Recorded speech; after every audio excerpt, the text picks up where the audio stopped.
আজি মই মোৰ ভ্লগটোত আপোনালোকক দেখুৱাম মই দুলীয়াজানলৈকে যোৱা যাত্ৰা তো নতুন দলংখন 14 তাৰিখে 14 ফেব্ৰুৱাৰীত উদ্বোধন কৰিছিলে দেখি আহিলোঁ আমি 15 তাৰিখে আহিছিলোঁ তাৰপিছত পল্টন বজাৰ গুৱাহাটী ৰেলৱে ষ্টেচনত টিকট কাটি ল'লোঁ মা ভাইটি আৰু মোৰ বাবে জেনেৰেলতে যাম তো এনেকৈ হোজাই আহি পালোঁ হোজাৰ পিছতে আহি পালোঁ তিতাবৰ তো চাওক তিতাবৰৰ পৰিৱেশ গাড়ীখন মিনিমাম 10 মিনিটমান ৰখিলে ট্ৰেইনখন তাৰপিছতে ফাইনেলি আহি পালোঁ দুলীয়াজান মোৰ ডেষ্টিনেশ্যন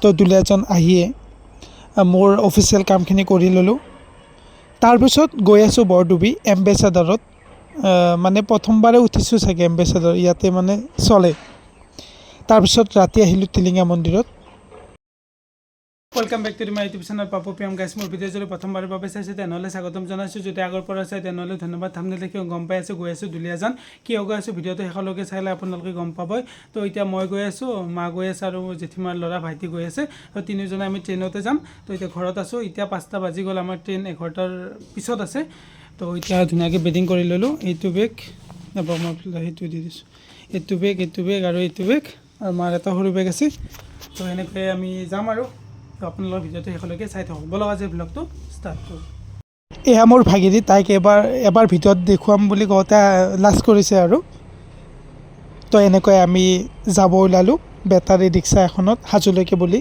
ফাইনেলি আহি পালোঁ হাজো তো চাওক তাৰপিছত এখন বেটাৰী গাড়ীয়ে এখন অলপ টেম্পুৰ নিচিনা হয় আপোনালোকে গম পাইছেই কোনখনৰ কথা কৈছোঁ সেইখনতে পূৰা একদম ভাড়া কৰি আহিলোঁ মানে গৈ আছোঁ আৰু ৰেলৱে ষ্টেচনলৈকে বুলি আৰু নতুনকৈ দলংখন উদ্বোধন কৰিছিলে নৰ্থ গুৱাহাটীৰ পৰা গুৱাহাটীলৈকে ধৰিব পাৰিছে কোনখন 14 তাৰিখে কৰিছিলে আমি 15 তাৰিখে গৈ আছোঁ ধুনীয়া লাগিছে আৰু লাইটিঙৰ পৰা আদি কৰি আৰু মানুহৰ ভিৰ কি ক'ম বহুতেই মানুহৰ ভিৰ মই আহিম বুলি ভাবিছিলোঁ ভিডিঅ' বনাম বুলি ভাবিছিলোঁ কিন্তু মোৰ যাব লগা হ'ল দুলীয়াজানত সেইটোৰ বাবে নোৱাৰিলোঁ পিছলৈকে আহিম বাৰু কেতিয়াবালৈকে ছুটি লৈ আহিলে তো চাওক মানুহ চাওকচোন দুফালৰ পৰা অসংখ্য মানুহ আৰু তো এনেকৈয়ে ফাইনেলি আহি পালোঁ গুৱাহাটী ৰেলৱে ষ্টেচন আহি পালোঁ পল্টন বজাৰ ৰেলৱে ষ্টেচন অৰ্থাৎ গুৱাহাটী ৰেলৱে ষ্টেচন অলপমান দূৰ গ'লে পামেই আমি মানে হাজোৰ পৰা ডাইৰেক্ট এখন বেটাৰী ৰিক্সাই বুলি কয় আহিলোঁ তো আমাৰ ট্ৰেইন আছে 11:40 লিডু এক্সপ্ৰেছ তো আমি 3-4 ঘণ্টা ৰখিব লাগিব ষ্টেচনতে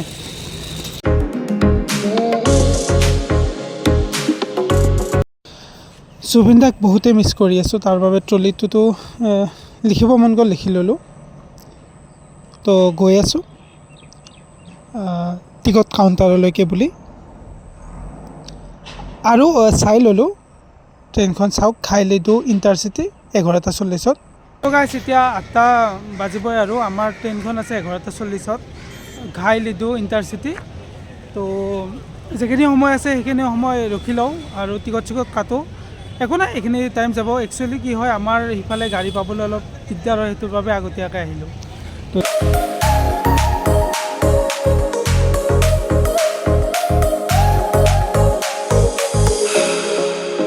বাজিল 8টা আমাৰ ট্ৰেইনখন যিহেতু 11:40 আছে 3.5 ঘণ্টা বেছি টাইম আছে মানে 3:40 আছে তো মাক বহুৱাই থৈ আহিলোঁ আমি অলপ বাহিৰৰ পিনে অলপ খোজকাঢ়িব আহিলোঁ গাড়ীত আহি অলপমান কিবা লাগিছে তো মাক বহুৱাই থৈ আমি বাহিৰৰ পিনে এবাৰ আহিলোঁ আজিৰ পৰা 3 বছৰ আগতে যেতিয়া গুৱাহাটীলৈকে আহিছিলোঁ এই ঠাইখিনিতে ষ্ট্ৰীটত যে চাহৰ দোকান থাকে সেই আছিল আজিকালি নাই হেভি হৈ গ'ল আৰু লগতে ইয়াত নতুনকৈ এখন ৰেষ্টুৰেণ্ট খুলিছে তাৰপিছত টিকট কাউণ্টাৰৰ পৰা টিকট কাটি ল'লোঁ লাইন চাওকচোন ঘাইলিডু ইণ্টাৰচিটিত টিকট কাটি ল'লোঁ জেনেৰেলৰে কাটিলোঁ যিহেতু বেছি টাইম নালাগে 10-12 ঘণ্টা লাগিব আৰু প্ৰেক্টিছ আছে তো 3টা টিকট কাটিলোঁ 525 টকালৈকে 25 টকা ল'লে 172 টকাকৈ হয় পাৰ পাৰ্চনৰ তো এতিয়া আমি প্লেটফৰ্মটো চাম 2 নম্বৰতে হ'ব চাগে অনলাইনত 2 নম্বৰ দেখুৱাই আছে প্লেটফৰ্মৰ গৈ পিনে যিহেতু জেনেৰেলৰ এটা ছিট ল'বলৈ চেষ্টা কৰিম মানে ওপৰত শুই যাবৰ কাৰণে এটা ছিট ল'ব পাৰি তলততো চবেই বহে কিন্তু ওপৰত ল'লে মানে সুবিধা হয় তো এতিয়া প্লেটফৰ্মলৈকে গৈ আছোঁ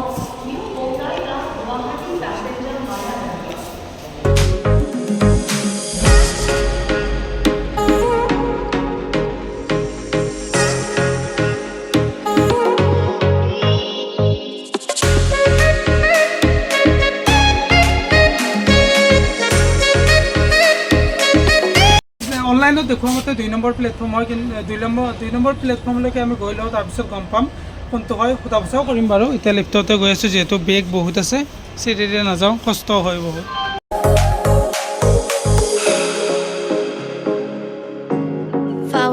মায়ে টিফিন লৈ আহিছিলে, ৰুটি, আলু ভাজি, লগতে কণী, চচ, এনেকৈ আমি তিনিজনে খাই ল'লোঁ। তো খোৱা হৈ গ'ল। টিফিন লৈ আহিছিলোঁ, খাই ল'লোঁ। তো এতিয়া আমাৰ প্লেটফৰ্ম নম্বৰটো দিয়া নাই, এনে অনলাইনৰ মতে 2 নম্বৰ দেখাইছে। আমি 2 নম্বৰ প্লেটফৰ্মতে আছোঁ। 2 নম্বৰ চাওক, 2 নম্বৰ প্লেটফৰ্মতে আছোঁ।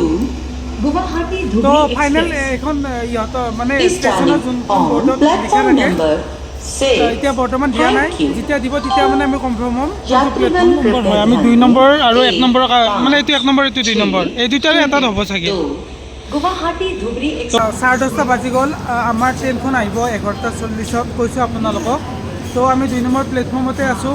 যিহেতু মিনিমাম আৰু 1 ঘণ্টাৰ বেছি আছে, সেইকাৰণে ভাইটি আৰু মই অলপমান খোজকাঢ়িব আহিছোঁ।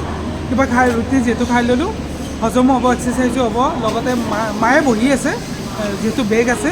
বেছি টাইম নকৰোঁ, অলপমান আগৰ পৰা আহিম, অলপমান আগৰ পৰা ৰিটাৰ্ণ আহিম। আৰু পানী হৈছে, পানীও ল'ব লাগিব, যিহেতু ৰেলৱে ষ্টেচনতে প্লেটফৰ্মতে পানী পোৱা যায়, ড্ৰিংকিং ৱাটাৰ বটলত ল'ব লাগিব।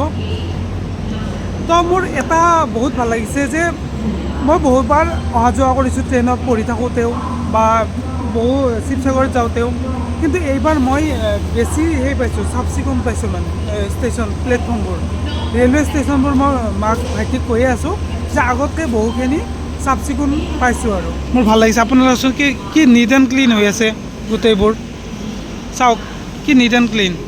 তো সেইটো বহুত ভাল লাগিছে।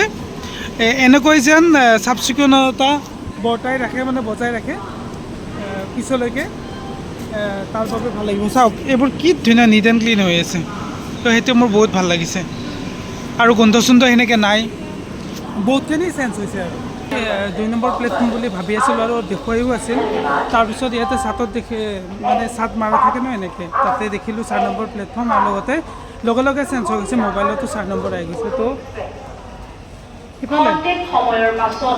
তো আমি এতিয়া 2 নম্বৰৰ পৰা 4 নম্বৰ প্লেটফৰ্মলৈকে গৈ আছোঁ। যিহেতু বেগ আছে, চিৰিৰে নাযাওঁ, লিফ্টেৰে গৈ আছোঁ। বল।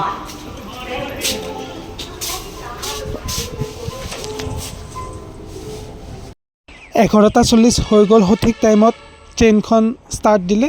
তাৰপিছত চাওকচোন, জেনেৰেলত আহিছোঁ যিহেতু এইটো পৰিৱেশ হ'বই, উপায় নাই, কষ্ট কৰি যাবই লাগিব। মানে শ্লিপাৰত টিকট নাপালোঁ, ৱেইটিং লিষ্টত আছিলোঁ, কনফাৰ্ম নহ'ব বুলি নাকাটিলোঁ, যিহেতু মোৰ ইমাৰ্জেঞ্চি যাব লগা হ'ল। তো এনেকৈ আহি পালোঁ হোজাইৰ এবাৰ পৰিৱেশ আপোনালোকক দেখুৱাই দিছোঁ। তো আমি হোজাই আহি পাওঁতে 2:10 হৈছিলে ৰাতি, মানে মিড নাইট। তো এনেকৈয়ে ট্ৰেইনখন বোকাজান পালে। তো গৈ আমি প্ৰায় 11টামানত পাই যাম দুলীয়াজান। ট্ৰেইনখনে 1 ঘণ্টা 20 মিনিটমান লেট মাৰিছে। তো অলপ টাইম শুলোঁৱে আৰু যিখিনি পালোঁ। লাগেজো আছে, অলপমান সাৰেও থাকিব লাগিব। ভাইটি ওপৰত শুলে, মা আৰু মই তলত বহিয়ে আৰু। তো ৰাতিপুৱালে good morning from Titabar Jorhat. Titabar পালোঁ। ট্ৰেইনখন ৰখিলে, মিনিমাম 10-20 মিনিটমান ৰখিলে। এয়া চাওক তিতাবৰ, মানুহবোৰে অলপমান বাহিৰত ওলাই চিল কৰিছে। চাহ বাগান কি ক'ম, আপাৰ আছাম বুলি ক'লে চাহ বাগান ফেমাছ হয়। তো চাহপাত তুলিছে বাবে অলপমান মানে মৰি যোৱা টাইপ হৈ আছে পাতবোৰ। গৈ আছোঁ এনেকৈ, মা আৰু ভাইটিক চাওক। তো এনেকৈ ফাইনেলি আহি পালোঁ দুলীয়াজান, মোৰ ডেষ্টিনেশ্যন। ফাইনেলি আহি পালোঁ দুলীয়াজান ৰেলৱে ষ্টেচন। তো প্ৰথমবাৰৰ বাবে দুলীয়াজান ৰেলৱে ষ্টেচনত ভৰি দিছোঁ। জেনেৰেলত আহিছোঁ, শ্লিপাৰত সেনেকৈ টিকট নাপালোঁ, যিহেতু 1 সপ্তাহ 8 দিনমানৰ ভিতৰত মোৰ অফাৰ লেটাৰ আহিছিলে। সেনেকৈতো কনফাৰ্ম নহয় বুলি ভাবি জেনেৰেলতে আহিলোঁ, তিনিজনে, মা, মই, ভাগিনী। কেনেকুৱা জেনেৰেলত আহি কেনেকুৱা লাগিছে? তো জেনেৰেলত আহিলে আপোনালোকে জানে অলপমান কষ্ট হয়। আমি ঠিকে পাই আছিলোঁ, টোপনিও মাৰিব পাৰিছোঁ অলপ, কিন্তু এই যেতিয়া দুলীয়াজান পাম নাহৰকটীয়া পাৰ হৈছোঁ তেতিয়া মানে মানুহ বহুত সোমাই গৈছে। সেই মানুহ সোমোৱাৰ ফলত কি হ'ল, নামিবৰ কাৰণে নামিব লাগিছিল বাওঁফালে, নামিছোঁ সোঁফালে। তো উপায় নাই, আৰু ভয়ো থাকে ট্ৰেইন আহি যাব বুলি। জেনেৰেলত আহিলে এনেকুৱা আৰু আপ ডাউনছ হৈ থাকে। প্ৰেক্টিচ আছে বাৰু, হ'লেও কেতিয়াবা বহুত মানে এটা ভয় আহি যায়। উপায় নাই কাৰণে ইমাৰ্জেঞ্চিৰ বাবে আহিব লগা হৈছে জেনেৰেলত। কিন্তু নেক্সট টাইম গ'লে যিমান পাৰোঁ শ্লিপাৰ বা ফ্লাইটতো যাব পাৰি, ডিব্ৰুগড় এয়াৰপৰ্টৰ পৰা বা আছে যোৰহাটৰ পৰা যাব পাৰি গুৱাহাটীলৈকে। তাৰপিছত আপোনালোকৰ সেই শ্লিপাৰতে যাবলৈ চেষ্টা কৰিম বা বাছত যাব চেষ্টা কৰিম।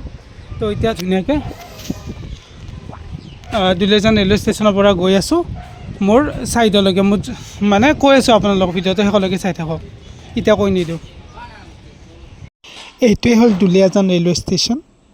তো ইয়াৰ পৰা অলপমান গ'লে টাউন পায়ে যায়। ফ্লাইঅভাৰ বনাই আছে বাবে অলপমান ঠাইখিনি বেয়া হৈ আছে, যিহেতু কনষ্ট্ৰাকশ্যনৰ কাম চলি আছে। তো এতিয়া মই গৈ আছোঁ মোৰ মেইন কামটোলৈকে বুলি। মই মোৰ কামটো কৰা হৈ গ'ল, মই কৈ আছোঁ ভিডিঅ'টোৰ শেষত। তাৰপিছতে আমি তিনিওজনে দুলীয়াজান বাছ ষ্টেণ্ডলৈকে গৈ আছোঁ। তাৰপিছত যাম বৰডুবিলৈকে। তো আৰু কিছু দূৰ যোৱাৰ পাছত পাই যাম আমি দুলীয়াজানৰ বাছ ষ্টেণ্ড।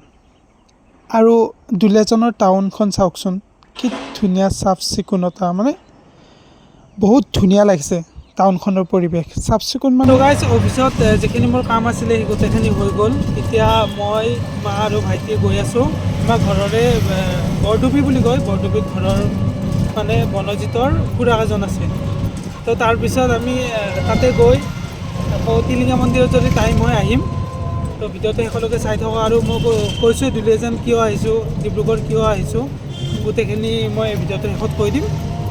মোৰ অফিচৰ পৰা আহিলোঁ দুলীয়াজানৰ বাছ ষ্টেণ্ডলৈকে বুলি মই এবাৰ দেখুৱাই দিছোঁ। এইটো হ'ল দুলীয়াজানৰ বাছ ষ্টেণ্ড। ইয়াতে বাকী গাড়ীবোৰো থাকে, আৰু এখন বাছ চাওক। তো বৰডুবি যাম। কি ল'লি মিঠাই? মেমৰিজ থাকি যাব এইবোৰ। আমি ইয়াতে আহিলোঁ, বাছ ষ্টেণ্ডলৈকে আহিলোঁ। আহি সোধা পোছা কৰিলোঁ, আৰু জনামতে সোধা পোছাও কৰিলোঁ খুড়াহঁতৰ লগত, খুড়া নহয় জেঠাহঁতৰ লগত, যে কি 40 বা 50 ৰুপিজ লয়, আৰু কিছুমানে কৈ আছে 30 ৰুপিজো লয় তালৈকে, টিলিঙা মন্দিৰলৈকে দুলীয়াজান বাছ ষ্টেণ্ডৰ পৰা। মানে 30, 40, 50ৰ ভিতৰত কৈ আছিল। তাৰপিছত খুড়াক ফোন কৰিলোঁ, খুড়াৰ কাৰ আছে, কাৰ মানে পাৰেনে সুধিলোঁ, ডিউটিও থাকে যিহেতু। পাৰিম বুলি ক'লে, আৰু আমাক মানে ভাড়া কৰি লৈ যাম বুলি কৈছিল বেটাৰী ৰিক্সা এখনে। 250 টকা ল'ব, পূৰা একদম ঘৰলৈকে থৈ আহিব বৰডুবিৰ, মানে আমাৰ জেঠাহঁতৰ ঘৰলৈকে। তাৰপিছত কি মানে বাৰ্গেনিং কৰি নাথাকিলোঁ। তাৰপিছত খুড়া জেঠাক ফোন কৰিলোঁ, জেঠাই আহিম বুলি ক'লে। মোৰ মতে বেছি গ'লে হয়, মিনিমাম 100-150 ভিতৰতে হৈ যায় চাগে। 150 টকা ধৰিলোঁ, 50 ৰুপিজকৈ হ'লে 150 টকা হ'ব তিনিজনৰ। কিন্তু আহিম বুলি ক'লেই যিহেতু আমি ৰখি আছোঁ। এয়া চাওক ভাইটি আৰু মা বাছ ষ্টেণ্ডৰ আগত ৰখি আছোঁ, নিব আহিব গাড়ীৰে। তো এনেকৈ আমি যাম। জীৱনত প্ৰথমবাৰ চাগে দেই, মোৰ সৰুতে মনত নাই, এম্বেচাডাৰত উঠিছোঁ। ইয়াতে মানে দাদাজনক সোধামতে, ড্ৰাইভাৰজনক সোধামতে 20খনৰো বেছি চলে। তো গাড়ীখন মই দেখুৱাই দিলোঁ স্ক্ৰীণত, গম পাইছে। ভাল লাগিল। জনাত মোৰ মনত নাই, বৰ্তমান জনাত আৰু মই প্ৰথমেই উঠিলোঁ চাগে। তো এনেকৈ এম্বেচাডৰতে গৈ আছোঁ বৰডুবি জেঠাহঁতৰ ঘৰলৈকে বুলি। আৰু চাহ বাগান চাওকচোন, ইয়াৰ আগত যে দেখুৱাইছিলোঁ পাতবোৰ মৰিয়ে গৈছিল, কিন্তু এইখিনি চাওক কি ধুনীয়া সেউজীয়া হৈ আছে। মোৰ মনটো ভাল লাগিছে, মা উঠিলে এম্বেচাডৰত।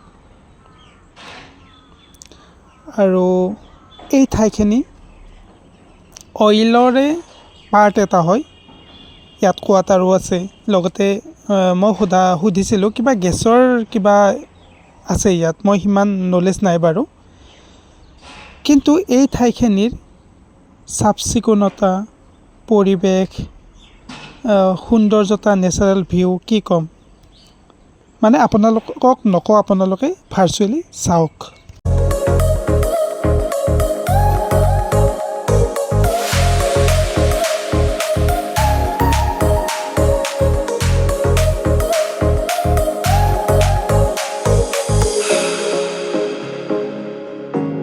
Flowers music.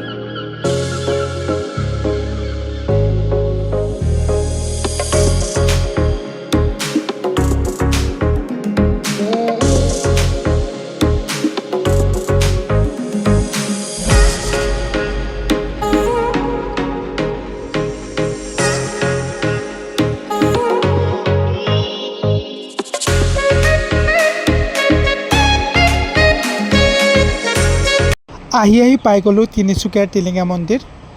এতিয়া নাযাওঁ বাৰু, আমি আহিম জেঠাহঁতৰ ঘৰত গৈ ফ্ৰেছ হৈ আহিম। আপোনালোকক দেখুৱাম, ভিডিঅ'টো শেষলৈকে চাই থাকক। টিলিঙা মন্দিৰলৈকে অহা গোটেইখিনি দেখুৱাম। জেঠাহঁতৰ ঘৰ আহি পালোঁ। তো এম্বেচাডৰত আহিছিলোঁ বহুত দিনত, মানে ফটোজ ভিডিঅ'ছত দেখি থাকোঁ। আমাৰ ইফালে সেনেকৈ নায়ে। ইয়াতে মই দাদাজনক সুধিছিলোঁ, ড্ৰাইভাৰ দাদাজনক, কৈছে 20খনমানৰো বেছি আছে বুলি। তো লাকি যে এম্বেচাডৰত আহিব পাৰিছোঁ। তো আহিলোঁ, আহি ভাবিলোঁ টিলিঙা মন্দিৰত যাওঁ। মানে জেঠাহঁতৰ ঘৰৰ পৰা টিলিঙা মন্দিৰ খোজকাঢ়ি যাব পাৰি, 3 কিলোমিটাৰমান হয়, 3-3.5 হ'ব। খোজকাঢ়ি যাম বাৰু, এতিয়া গাড়ী পোৱাটো অসুবিধা হ'ব। তো টিলিঙা মন্দিৰত যাম। আৰু লগতে মই কৈ থাকিম মই কিয় আহিছোঁ দুলীয়াজানত। মোৰ মেইন লোকেশ্যন হয়। তো চাই থাকক, মই কৈ যাই থাকিম। মানে এতিয়া টিলিঙা মন্দিৰত গৈ আছোঁ, তাৰো ভিডিঅ'ছ দেখি থাকিব। লগতে মই কিয় আহিছোঁ কাৰণটো ধুনীয়াকৈ আপোনালোকক কৈ যাম। মই দুলীয়াজান বা ডিব্ৰুগড় অহাৰ মেইন কাৰণটো হ'ল যে মই 3 বছৰ আত্মা ৰানিং ছেফটি ছুপাৰভাইজাৰ বা ছেফটি ইঞ্জিনিয়াৰ জব কৰি আছিলোঁ। তাৰপিছত কি হ'ল, মই এটা বেলেগ কোম্পানীত ছেফটি অফিচাৰৰ ইণ্টাৰভিউ দিছিলোঁ। ফেচ টু ফেচো হৈছিল, অনলাইনো হৈছিল, ভাইভাও, মানে গোটেইখিনি হৈছিল। মিনিমাম 5বাৰমান হৈছিলে। তাৰপিছত সেনেকৈ মই ছেফটি অফিচাৰৰ কাৰণে পাই গ'লোঁ, যিহেতু মোৰ BSc আছে, লগতে ডিপ্ল'মাও আছে। লগতে মই চিভিল ইঞ্জিনিয়াৰিঙৰো ডিপ্ল'মা কৰিলোঁ। ডিপ্ল'মা মানে 3 বছৰে অনলাইন কৰিছিলোঁ, এক্সামো দিছিলোঁ এনেকৈ বাহিৰত গৈ। তো সিমানখিনি জানিব নালাগে আপোনালোকে। মই ছুপাৰভাইজাৰ বা ইঞ্জিনিয়াৰ কৰি আছিলোঁ, এতিয়া ছেফটি অফিচাৰ পাইছোঁ বেলেগ এটা কোম্পানীত। কোম্পানীটোৰ নামটো কৈয়ে দিওঁ, বদ্ৰী ৰায় কনষ্ট্ৰাকশ্যন। তো এজ এ ছেফটি অফিচাৰ এতিয়া পাৰ্মানেণ্ট ষ্টাফত পালোঁ। সেইটোৰ বাবে মই দুলীয়াজান, আমাৰ হেডকোৱাৰ্টাৰ মানে হেড অফিচ আছে দুলীয়াজানত জইনিং কৰিলোঁ আজি। গোটেই মানে জইনিং অলৰেডিটো হৈছে, আজি ডকুমেণ্টছ দি পিনে জাষ্ট নামটো এণ্ট্ৰি কৰিলোঁ, এই জইনিঙে আৰু। তো বাকীটো কনফাৰ্ম হৈয়ে গৈছিল আগতে। তো কালিৰ পৰা মই ডিউটি কৰিম। লোকেশ্যন হ'ব, জব লোকেশ্যন হ'ব ডিব্ৰুগড়ত। আজি 16 ফেব্ৰুৱাৰী। তো গোটেইখিনি কাম কৰি সেনেকৈ মই ক'লোৱে জেঠাহঁতৰ ঘৰত আহিলোঁ। আহি এতিয়া টিলিঙা মন্দিৰত গৈ আছোঁ। টিলিঙা মন্দিৰ দৰ্শন কৰিম, দেখুৱাম আপোনালোকক। আৰু লগতে কালিৰ পৰা মোৰ ডিউটি হ'ব ডিব্ৰুগড়ত। ডিব্ৰুগড়ৰ কি ঠাই মই নাজানো বাৰু। কালি অফিচলৈকে যাম, দুলীয়াজানৰ হেড অফিচলৈকে যাম। তাৰ পৰা গাড়ীত লৈ যাব। তো আপোনালোকক যিমান পাৰোঁ দেখুৱাই থাকিম। তো এতিয়া অলপ এন্ধাৰ আছে বাৰু, খোজকাঢ়িয়ে গৈ আছোঁ। মা আৰু ভাইটি আগত গ'ল, মই পিছত মানে ভিডিঅ' বনাই গৈ আছোঁ ন, সেইটো কাৰণে অলপ পলম হ'ল। আৰু 500 মিটাৰ গ'লে টিলিঙা মন্দিৰ পাই যাম তিনিচুকীয়াৰ। ছেকেণ্ডবাৰৰ কাৰণে গৈ আছোঁ। তো অলপমান সেইখিনিতে আহি পালোঁ তিনিচুকীয়াৰ টিলিঙা মন্দিৰ।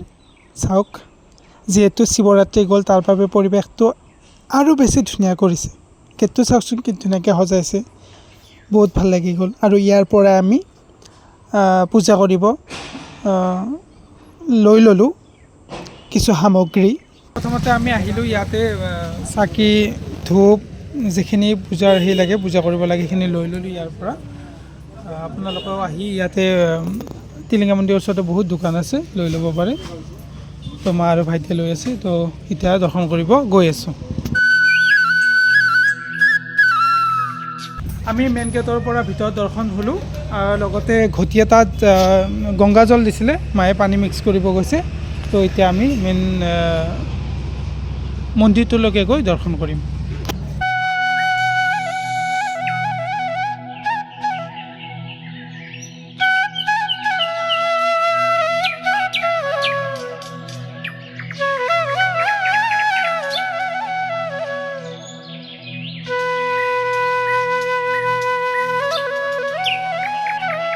আৰু টিলিঙা মন্দিৰত ইয়াতে ৰচা এনেকৈ কিনি আনিব লাগে, এনেকৈ বান্ধি মেৰিয়ালে। আৰু মনৰ আশাটো কৈ গ'লে পূৰণ হয় বুলি জনবিশ্বাস আছে। তো যিখিনি ক'ব লাগে ক'লোঁ, উইচ। টিলিঙা মন্দিৰ যিহেতু টিলিঙা বন্ধাৰ বাবে বিখ্যাত, তাৰ পৰাই আই থিংক নামটো সৃষ্টি হৈছে। মই ইমান নাজানো বাৰু, আপোনালোকে যদি ভালকৈ জানে মোক কমেণ্টত জনাবচোন, ধুনীয়াকৈ লিখিব। তো ইয়াতে টিলিঙা বান্ধে। তো ইয়াত টিলিঙা মানে আপোনালোকে বান্ধিব পাৰে, যাৰ বাবে মনৰ আশা পূৰণ হয় বুলি কোৱা হয়। তো ইয়াতে যিমান ইয়াত আছে চব বান্ধি থৈ যোৱা, দৰ্শনাৰ্থী আহে বান্ধি থৈ যায়। তো আমি নাবান্ধোঁ বাৰু। তো এবাৰ আপোনালোকক ধুনীয়াকৈ দেখুৱাই দিছোঁ। টিলিঙা মন্দিৰ টিলিঙা বন্ধাৰ কাৰণে বিখ্যাত হয়। তো 8টা বাজিল আৰু 8টাত বন্ধ কৰে টিলিঙা মন্দিৰ। তাৰ বাবে আমি অলপ তাড়াতাড়ি কৰিব লগা হ'ল। আপোনালোককো যিমান পাৰোঁ দেখুৱালোঁ। আৰু আমি লাকি হৈছে কি ট্ৰেইনত আহি তাৰপিছত জইনিং কৰি গোটেইখিনি কৰাৰ পিছত আকৌ টিলিঙা মন্দিৰত আহি দৰ্শন কৰিব পাৰিছোঁ। তো এতিয়া আকৌ জেঠাহঁতৰ ঘৰলৈকে গৈ আছোঁ। তো মই য'তে গ'লেও মন্দিৰে হওক বা বেলেগ ঠাইতে হওক তাৰ পৰা কিবা এটা আনিব চেষ্টা কৰোঁ। তো ইয়াৰ পৰা এইটো আৰু নজৰৰ এইটো ল'লোঁ। তো গাইজ টিলিঙা মন্দিৰ তিনিচুকীয়া টিলিঙা মন্দিৰ দৰ্শন কৰি আহিলোঁ। বহুত ভাল লাগিল আৰু 8টাত বন্ধ হোৱাৰ কাৰণে তাড়াতাড়ি কৰিব লগা হ'ল। আৰু এদিনতে গোটেইখিনি কভাৰ হৈ গ'ল, সেইটো কাৰণে বহুতখিনি ভাল লাগিল। তো গাইজ মই ক'লোৱে আপোনালোকক কিয় আহিছোঁ। দুলীয়াজানত মোৰ জইনিং হৈ গ'ল। তাৰপিছত মোৰ ডিব্ৰুগড়ত ডিউটি হ'ব। কিন্তু বৰডুবিত আছোঁ, বৰডুবিত জেঠাহঁতৰ ঘৰত। তো থাকিম আজি ৰাতি, কালিৰ পৰা মই ডিউটি কৰিম। টিলিঙা মন্দিৰৰ ওচৰতে কৈছোঁৱে 3-4 কিলোমিটাৰমান লাগে আহিলোঁ। তো গাইজ আৰু দেখুৱাব লগা একো নাই, জাৰ্ণিটো দেখুৱালোঁ আৰু কিয় আহিলোঁ আপোনালোকক কৈ দিলোঁ। আৰু এনেকৈয়ে মই ভিডিঅ' দি থাকিম, যিহেতু যেতিয়ালৈকে মোক ট্ৰেন্সফাৰ নিদিয়ে তেতিয়ালৈকে থাকিমেই প্ৰায় তিনিচুকীয়া ডিব্ৰুগড় এনেকুৱাকৈ। আৰু ঘৰতো অহা যোৱা কৰি থাকিম, দেখুৱাই থাকিম যিমান পাৰোঁ। তো গাইজ আজিলৈ মোৰ আছিলে এইটোৱে ভ্লগ। যদি ভাল পাইছে then please like, comment, share and subscribe কৰি কাষত থকা বেল আইকনটো টিপি দিব। তো গাইজ অন্য এটা ভিডিঅ' লগ পোৱাৰ আশাৰে take care, bye bye from Tinsukia Tilinga মন্দিৰৰ পৰা।